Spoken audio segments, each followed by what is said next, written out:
family that just mimics the appearance of bulborbs for survival. I love its big silly face, and according to Louis, it makes a rich and creamy bisque, though I don't think I could ever bring myself to eat one. The albino dwarf bulborb is a true bulborb after its first mold. It spends the day underground and comes out at night to hunt. It's pretty cute in a nightmarish sort of way, and I guess it makes a good snack if thin sliced and boiled in salty water. Still too cute for me to eat though. The bulborb is the Pikmin enemy and has big, powerful jaws and a head that makes up most of its size. It's adorable in a weird, empty-headed sort of way, and apparently has some very moist meat in its haunches. It's extra dangerous at night, but fascinating at all hours, and an iconic creature. These jumbo bulborbs are absolutely gigantic due to a genetic abnormality. Because of this, they'll never reach sexual maturity, which is very sad. They also tend to be more aggressive and dangerous, probably as a result of the genetic mess-up. Their meat is tender and flavorful and can be cooked in a variety of ways. The dwarf orange bulborb is a mini-sized mimic of the orange bulborb, also using mimicry as a survival mechanism. They're just as cute as their relatives, and I might like their color scheme more than the regular dwarf bulborb. They're difficult to cook, but go great in some juicy fajitas. The orange bulborb is just like a normal bulborb, except far more jumpy and high-strung, with an orange and black color pattern. It rarely sleeps, and when it does, it's not very deep, making it a very relatable creature for me. It makes for absolutely savory steaks, according to Louis. The dwarf bullbear is actually just a juvenile bullbear, usually seen patrolling with their mother. Evidently, it makes a succulent dish when stuffed with sage and prosciutto. The spotty bullbear has big, beautiful lips and patrols a set path within its territory rather than waiting for food to come to it. Aggressive, pretty, and pouty-lipped, a good role model for us all. Its juicy innards make a fragrant and wonderful curry, but I'd feel bad for its babies, so let's leave it be, okay? The dwarf frost bulborb has the unique ability to grow brilliant, iridescent ice crystals on its back. Its parents have to break the ice when it gets too heavy, so these little cuties aren't too weighed down to moo. They also have a sweet and savory meat, which according to Louis goes well with a green salad. The adult frosty bulborb has the same abilities as its offspring, but can produce crystals in greater amounts, and generally doesn't seem to need pruning of its crystals. It has rich and fatty meat, except the tip of the nose, which is leaner, but again, I'd feel so bad for its babies if I ate it. The fiery bullblax secretes a substance that catches fire on its skin, but amazingly it doesn't burn the creature. It looks like it's in a perpetual state of melting, but I think that's just its face. Louis also notes that it practically cooks itself thanks to all the fire, making it pretty convenient for lazy cooks like me. The whip-tongue bulborb has a long and sticky prehensile tongue that it uses to snatch up prey. I'm resisting the urge to say wildly inappropriate things right now, I'll have you know. The tongue is apparently best served grilled and crispy, though I think I'd prefer a softer texture to it. The bulborb larva is the infant version of the bulborbs, of course. Its body is very fragile and squishy, but it's fully capable of hunting on its own. It's almost cute, but there's something too off about it for me. The eyeballs are considered a delicacy of sorts, not that I'd try one though. The carnivorous bullblacks functions a lot like a queen ant or a bee. Their natural egg sac swelling drastically under certain environmental circumstances. It kinda looks like me when I go to a bakery, honestly. Louis recommends making a foie gras from its liver, but I'm sure there's plenty of other preparation methods. The Emperor Bullblacks is huge, has a massive, slobbering maw, and a thick, durable hide. It prefers to ambush smaller prey using camouflage, a very effective tactic for scaring me into yelping like a high-pitched Homer Simpson. It apparently makes a hearty stew when prepared correctly, which somehow fits its appearance. The Sovereign Bullblacks is an elder emperor, growing with age to a massive size that puts it near the very top of the food chain. It's bigger, badder, and won't hesitate to crush you and your Pikmin all at once. Its meat and its fat are apparently very juicy and delicious, but it seems very dangerous to hunt. The fiery blowhawk has a uniquely plump and bottle-shaped body with a long, thin snout in place of a mouth. It's able to expel a combustible chemical from its snout to effectively breathe fire. According to Louis, its meat is succulent, juicy, and immune to overcooking, an ideal ingredient for clumsy chefs like myself. The watery blowhawk is a species of fiery blowhawk that lacks the genes necessary to produce its relatives' combustible chemicals. Instead, it spits jets of non-flammable liquid. Its meat has unmatched moistness and reportedly melts in your mouth. The snowy blowhawk is a relative of the fiery blowhawk, sporting a color pattern made up of many shades of blue. It can condense carbon monoxide and turn it into a freezing breath. When eaten, its body is cold, crunchy, and good with some salt. The Titan blowhawk suffers a similar fate to the jumbo bulborb. Due to hormone abnormality, it grows to massive size at the expense of not being capable of reproduction, as well as a shortened lifespan. Unfortunately, even eating it is a task, as it's simply too large to easily carve and prepare. I'd still try stuffing it in my mouth, though. The blizzarding blowhawk has a similar hormonal issue to the Titan blowhawk, though its lifespan is greatly expanded instead of shortened, possibly due to its frigid internal temperature. The meat from inside its snout is apparently like a meaty shaved ice, and I'm not sure if that's something I would want to eat. The tusked blowhawk is an aggressive and violent creature with a very refined sense of smell, even able to sniff out rare below-ground ingredients, much like pigs with truffles. It charges at both predators and prey with its sharp tusks regardless of danger. Louis recommends a rustic stew with root veggies and greens, which sounds mouth-watering. The armored cannon larva is the subterranean, burrowing larval form of the armored cannon beetle. Like its matured form, the larva also has the ability to launch large stone balls from its mouth. Louis recommends peeling back the exoskeleton and slurping up its innards, but I prefer my meat cooked, thank you very much. The horned cannon beetle bears many resemblances to the armored cannon beetle, but it's actually a separate and invasive species that threatens armored cannon beetle numbers. It's cooked just like a lobster, boiled until its shell turns red and served with rock salt. I always feel so bad for lobsters, though. The Arctic cannon beetle larva is the larval form of the Arctic cannon beetle. It uses pressurized internal fluids that act as coolant to form the ice balls it can expel. Much like its horned relative, the best way to consume it is to peel it and slurp out the insides.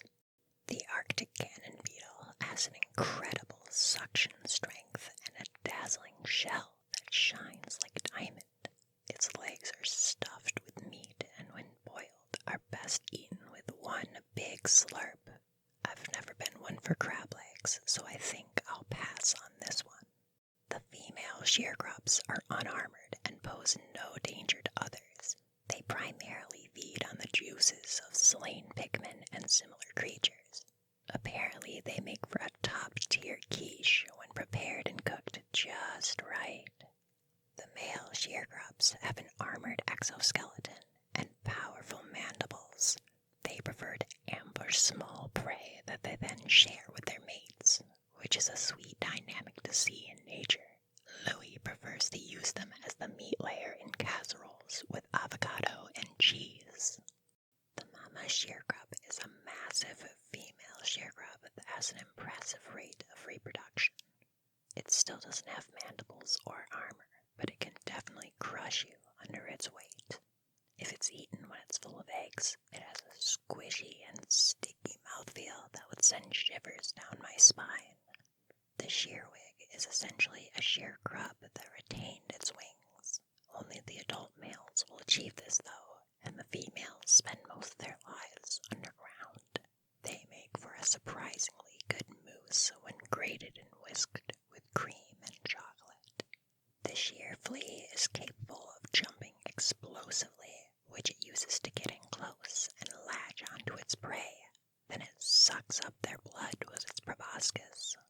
Louis describes them as salty, sour, and sometimes sweet, depending on the blood it's drank. No thanks on that. The joust mite has wings that are too atrophied to use, instead opting to hide in the ground while waiting for its prey. Then it pops out and sucks them dry with its needle-like appendage. Once again, a creature that's cooked just like a lobster, then served with tartar sauce while still hot. The flighty joust mite still possesses functional wings, though it hunts in much the same way as the joust mite, waiting below ground before taking to the skies in ambush. It apparently makes a great salad dressing when whisked into an emulsion with olive oil. The swooping snitch bug has evolved to use its large antenna as wings. It uses the gift of flight to grab and toss Pikmin. Though it doesn't harm them, it's weird and rather annoying, but it does make for a delicious steak when marinated and charbroiled. That's what they get for snatching up my Pikmin like that.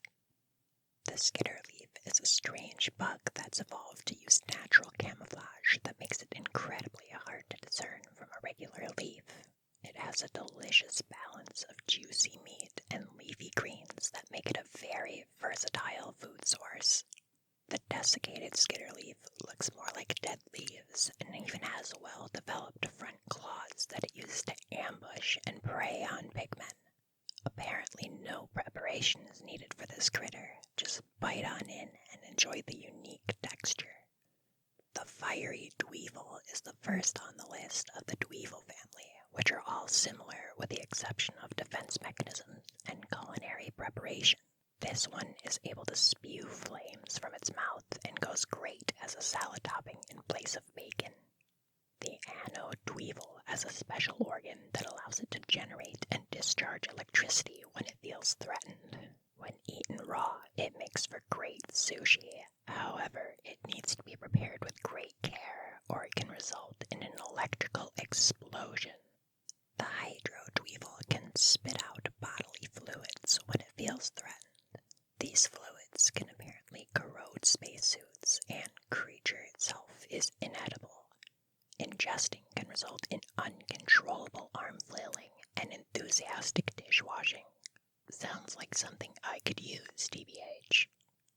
The ice-blown dweevil is a variant that is able to spew freezing gas and has a pleasant whitish color. The legs can be soaked in fruit juice in order to make a refreshing popsicle, but I'll stick with store-bought popsicles. The venom dweevil can make a toxic gas when it feels threatened by combining two chemicals formed naturally in its body and expelling it. This is one of the few creatures that even Louis couldn't stomach, with its poisonous gas being unaffected by even extreme heat.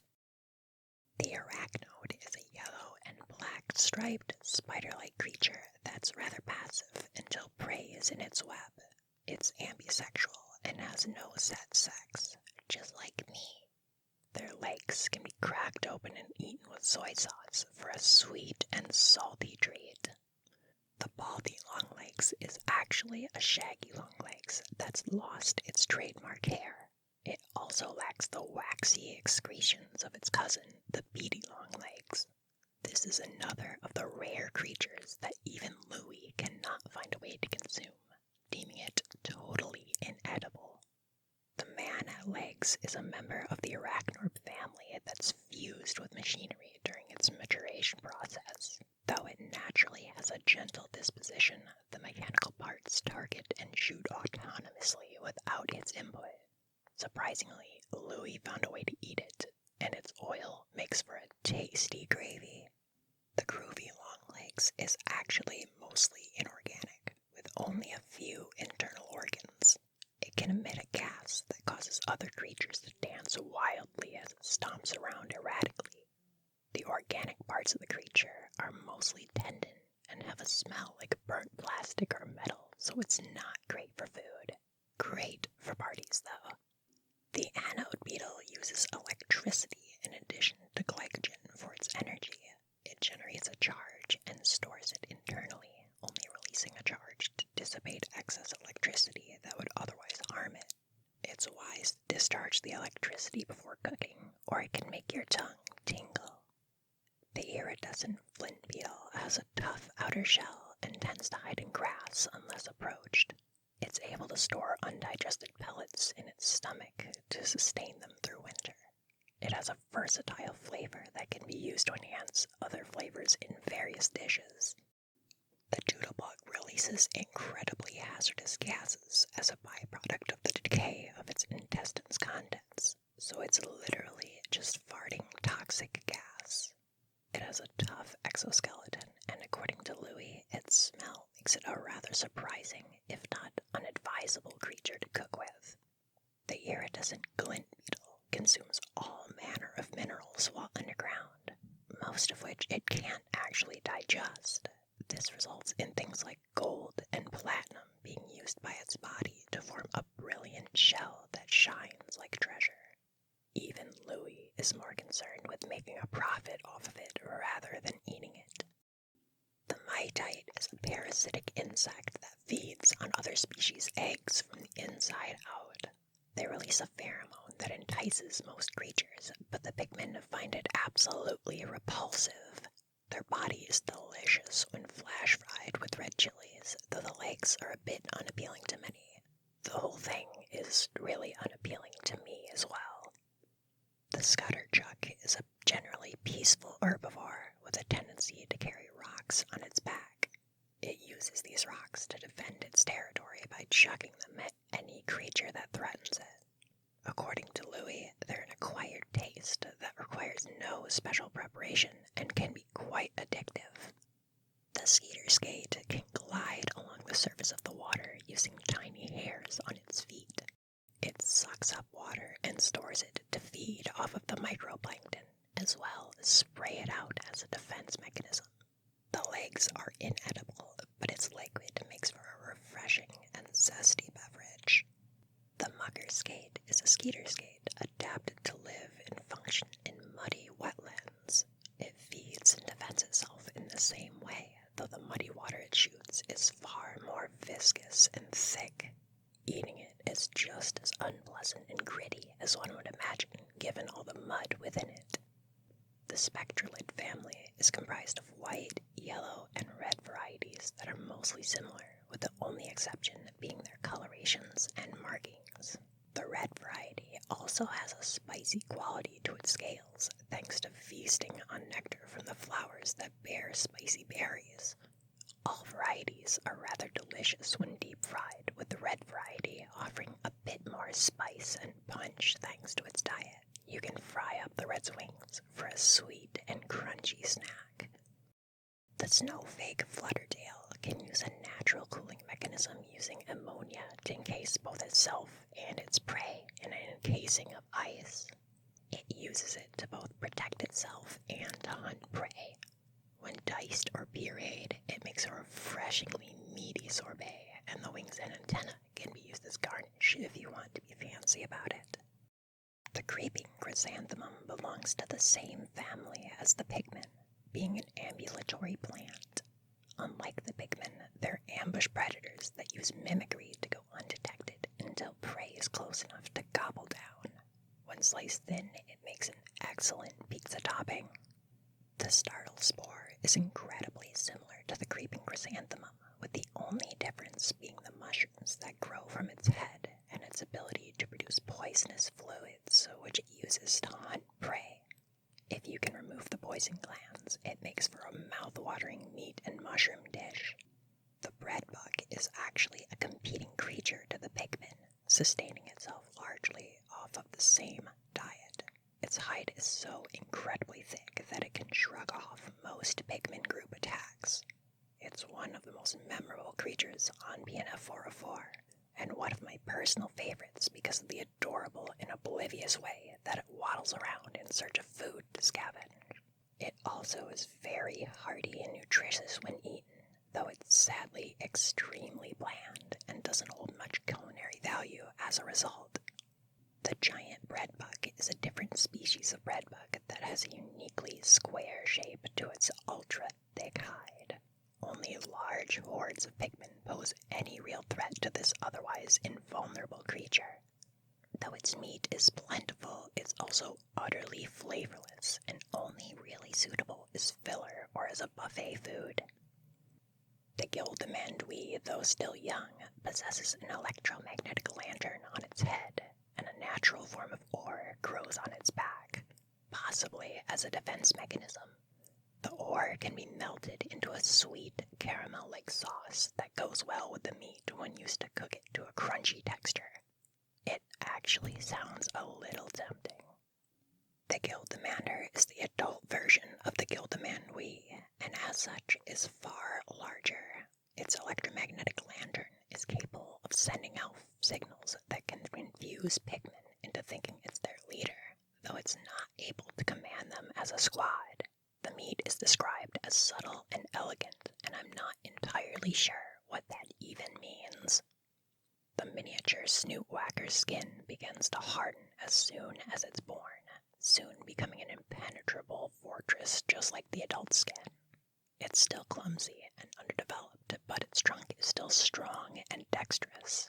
Its meat has a unique grassiness that tastes similar to cucumber. The mammoth snoot whacker is the adult version of the miniature snoot whacker. It retains its mighty hide, and its trunk grows even stronger, though its other muscles are unbalanced as a result. With age, the grassiness fades and gives its meat a mellow sweetness that has many preparation methods. The sun squish is a strange organism that resembles a sunny-side-up egg filled with thick, runny yolk. Though sadly, it's a predator that won't hesitate to digest anything its exposed stomach comes across. Louis recommends simply seasoning with salt and pepper before digging in. Maybe if I had some toast to go with it. The Fulix is a member of the Gulix family that mimics nectar to lure in possible prey before expanding and absorbing them into its liquid body. Its gelatinous body makes for, unsurprisingly, a great gelatin dessert when paired with fruit and sweetener. The downy snagret is the juvenile form of the burrowing snagret and doesn't yet have its matured form's ability to dig and hide. It's still fully capable of hunting and often has a parent snagret looking after it. It's so cute and fluffy that I could never bring myself to eat it, but its meat has a tender texture to it and its cartilage is chewy and satisfying. The burrowing snagret is a huge, intimidating bird-like creature that prefers to burst up from the underground to ambush its prey. Its long, sharp beak is used very aggressively to both defend itself and hunt. Its long torso is great when barbecued over an open flame alongside Hakkadasian onions. The wattlequaff possesses overdeveloped respiratory muscles that are capable of sucking massive volumes of air through its long, thick beak, which it uses to feed. Its feathers are sadly too underdeveloped for flight, but just about every part of it can be used for food, with a variety of cooking options. The scorch cake actually uses its flames to improve soil fertility as it feeds on mosses and plants that grow from nectar, such as the type that comes from squash to Pikmin. The internal meat can be cooked right on its burning hot exterior shell, making for a very convenient meal. The shortcake is also a member of the shellcake family, though this variety uses its ability to generate electricity to shock prey. Once paralyzed, the shortcake will crush its prey to act as fertilizer for the ground underneath. The meat has a slightly bitter taste, which makes it great for gourmets. The freeze cake is a variety of shell cake that uses frigid air from its shell to freeze and squash prey. It's speculated that it possesses a way to store prey for extended periods of time. One half of its meat is muscular and the other is fatty, making for a delicious duality of flavors. The puffstool is an animal-like fungus with a natural enemy in the Pikmin. It can release spores that effectively brainwash Pikmin into doing its bidding. The cap can be slowly roasted over a charcoal grill for a hearty mushroom steak, which sounds like my kind of meal. The toadstool is an animal-like fungus as well, with similar physiology, though the toadstool's spores are capable of even reanimating corpses to manipulate for protection and food security. Once the poison has been leached out, it has a gag-inducing smell, but a flavor with hints of chocolate. I don't think I'd ever want to try it. The moldy dwarf bulborb is actually a regular dwarf that's been infected by the toadstool's spores. The poor little thing. Eventually, it will grow into a juvenile toadstool to continue the cycle. Once all the mold is removed, the meat of this creature has an interesting flavor like dry, aged meat. The moldy slooch is also a creature that's been taken over completely by toadstool spores. It's able to further spread spores and infect other creatures to increase the toadstool's habitat even farther.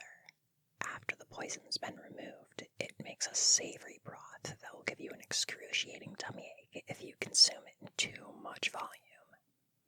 The pyroclasmic slooch is actually a kind of snail that forgoes a shell in favor of inflammable mucus as its protection.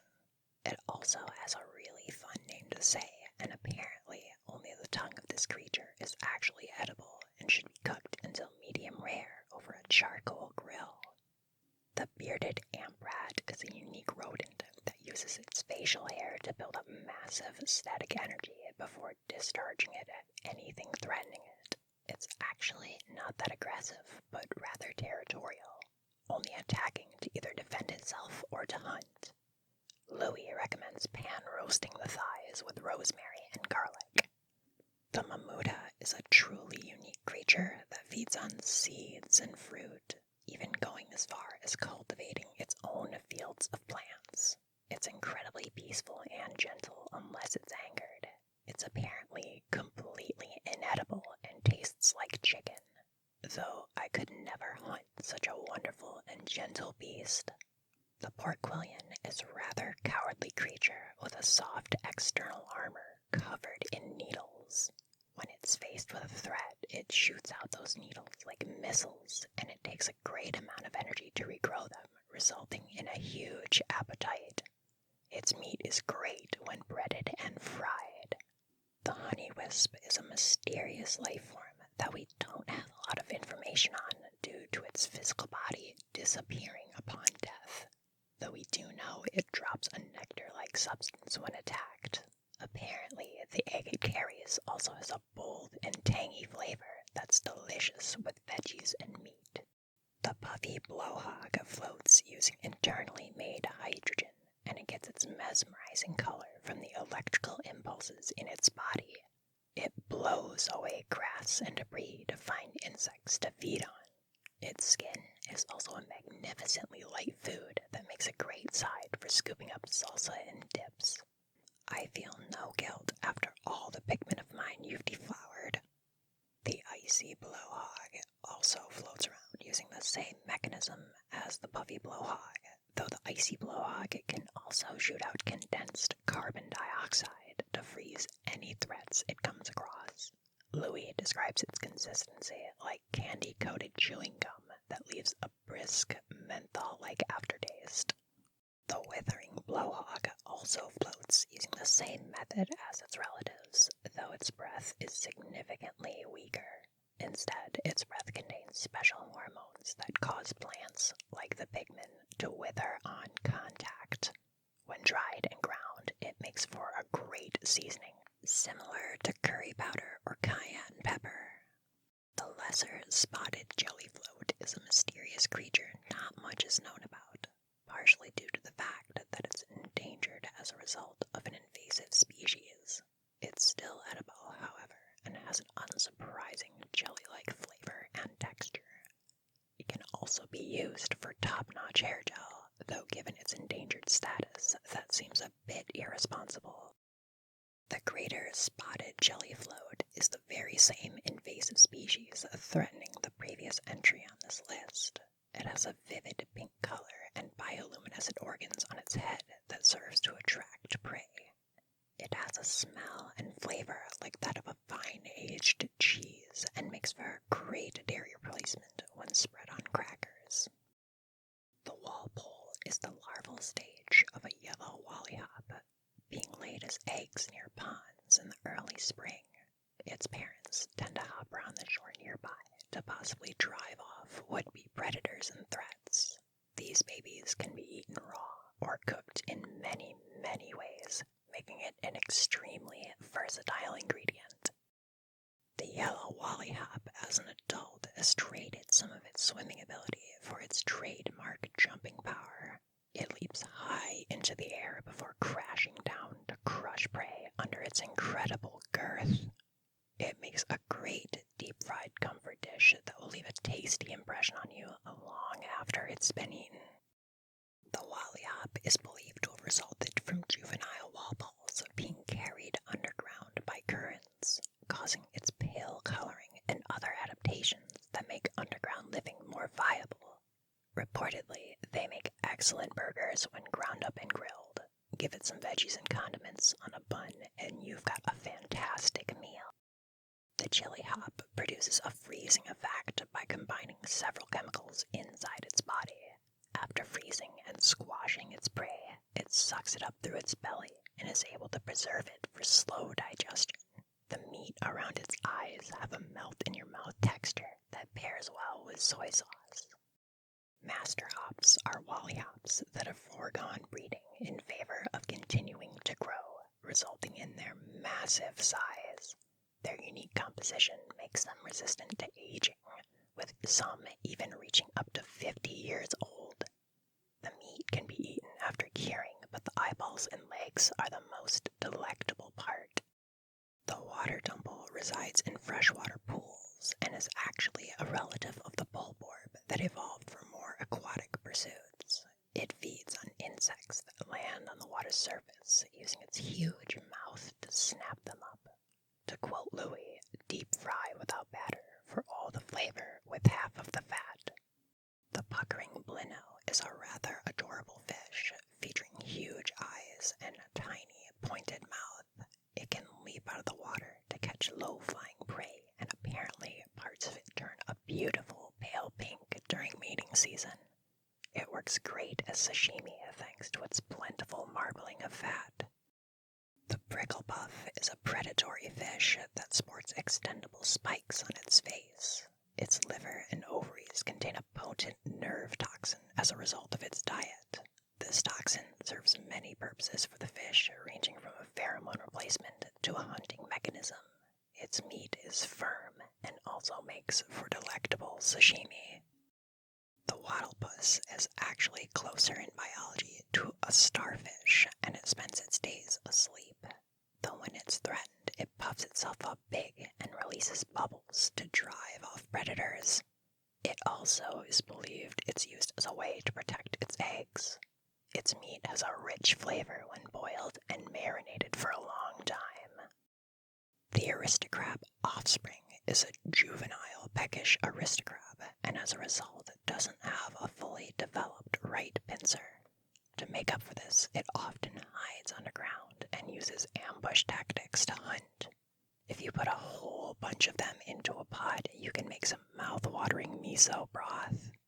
The peckish aristocrab sports a huge and overdeveloped right pincer that it uses to hunt, protect itself, and even for its mating call, which is why when the pincer is destroyed, it becomes rather docile and afraid, though it is able to regenerate it very fast. This crustacean makes for a delicious hot pot, though Louis suggests slathering it in liver paste, which isn't quite my cup of tea. The grub chucker is an aptly named and incredibly tall biped that sports long pincers and a huge mouth on top of its head. It uses its pincers to chuck its food up into its mouth for consumption. Due to its height, it has very few natural predators, one of them being the Pikmin, of course. The lips make an excellent appetizer, and its legs and arms function well as a main entree.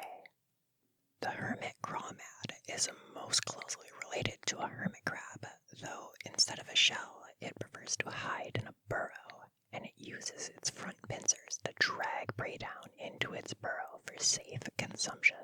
Surprisingly, its meat has a sweet and savory flavor that Louis recommends pairing with melted chocolate for a sweet treat. The bug-eyed crawmad, much like its hermit cousin, has forgone a shell in favor of making burrows to protect itself. It hunts in the same way, though due to the sheer size and growth, it's able to hunt far larger prey and also has impeccable eyesight. When grilled, it makes an excellent meat for a sandwich and can also be added to liver paste to really deepen the flavor. The crusted rum pup sports an armor-like carapace and has a ferocious and aggressive temperament. It has poor eyesight, so it uses the sensory organs on the bottom and tip of its tail to help it detect prey. The tip of the tail also has an almost fruity flavor to it that goes well with certain varieties of cheeses. The pearly clamp forms a pearl inside its mouth to serve as bait, hoping to attract possible prey. It doesn't always work, however, and as a backup, it can draw nutrients from symbiotic algae as it photosynthesizes, which is why it frequently sunbathes with its mouth wide open. As expected, it can be prepared similarly to clams or oysters, being heated in the shell before being added to other ingredients. The toady bloister is an evolutionary middle ground between the bloomcap bloister and the ranging bloister, being less armored than the former and smaller than the latter. Its flower-like appendage is actually a gill, and it has several sharp tendrils it uses to hunt and to eat. It has a savory flavor to it and goes well with cream sauce. The bloomcap bloister is a gentle amphibious creature that sports a protective shell and a tough, muscular head and legs. It tends to only eat whatever it happens to crawl over, like a passive vacuum cleaner. The meat of this creature must be eaten while fresh, or it will quickly toughen and be unpleasant to eat. The bog swallow lives in cloudy, stagnant, swampy water and possesses a cartilaginous skeleton, as well as 6 eye-like sensor organs. It can sense even small vibrations in the water and will burst out above the water to inhale any prey that gets close. Before eating, the mud must be drained from its body, and then it can be grilled for a flavorful meal. The water wraith is an extremely mysterious phenomenon, of which all we know is that it makes its home deep underground. Every report of it mentions being overcome with fear and panic at the sight of it, which draws further into question what exactly this entity is. It's completely inedible, and any attempt to eat it results in hysteria, leg spasms, and internal thunderings. The smoky frog has a body that is constantly deteriorating and exudes a lethal red substance that's not fully understood.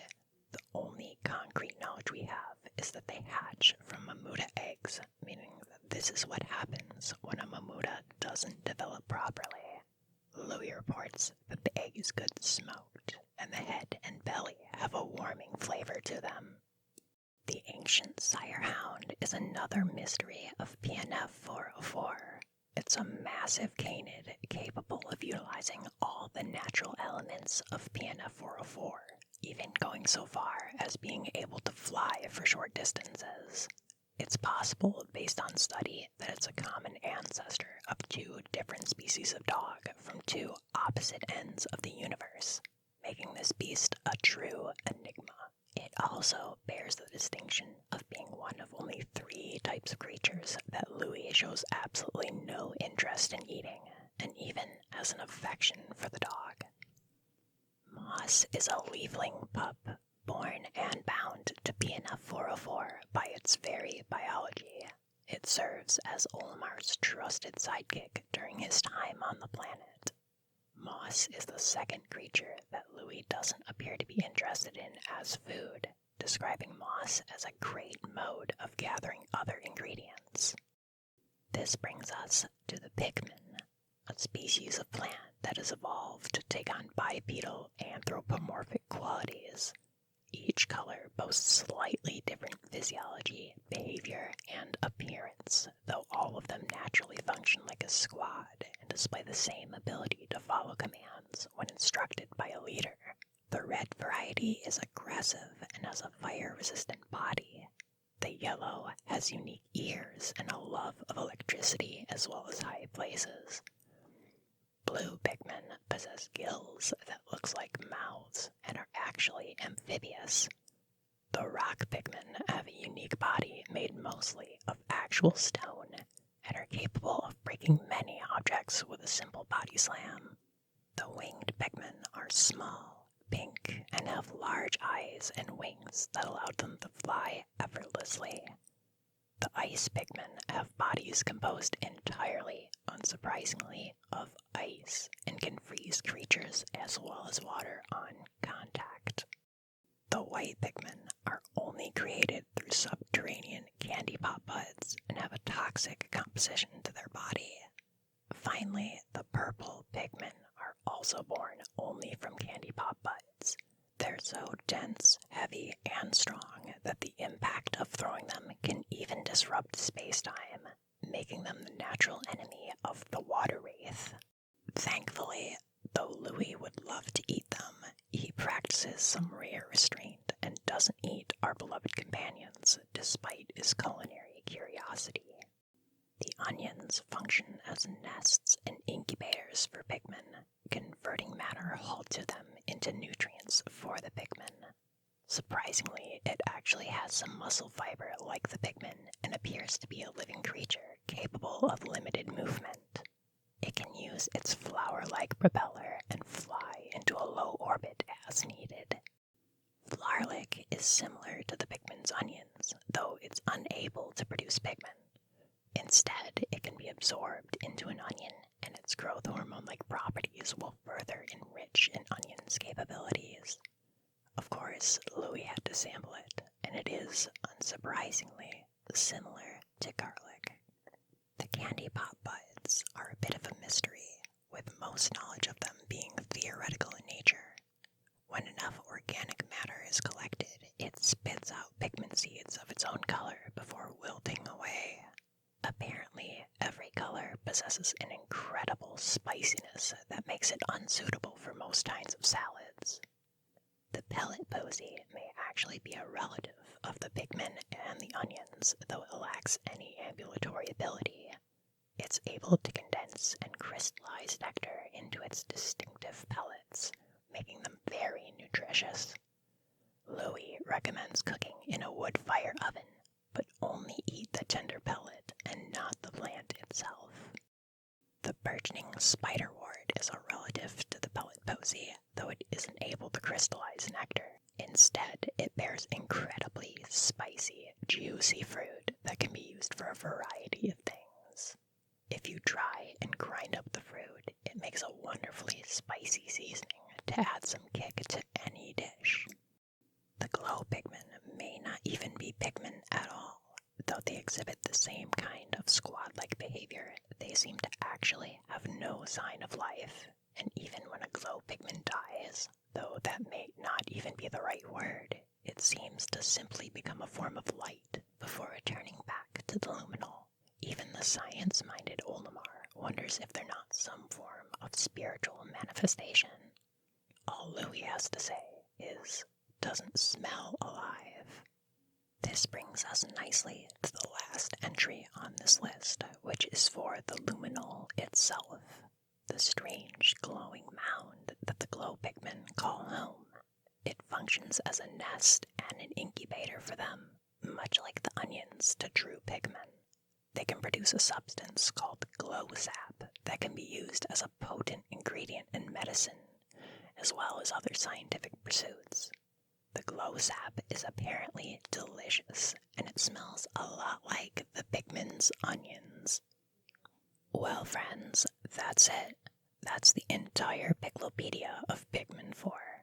And I never knew I would enjoy diving this deep into the biology of BNF 404. Thank you all so much for joining me today, and if you're still awake, I'd appreciate if you hit the subscribe button for me. And to wrap up, a massive thank you to my Patreon supporters. You can also support for as little as $2 a month. I also have a Discord where we chat and behave like goblins. Links are in the description for those. So, until next time, face the day with the courage of Louis, and as always, I love you all.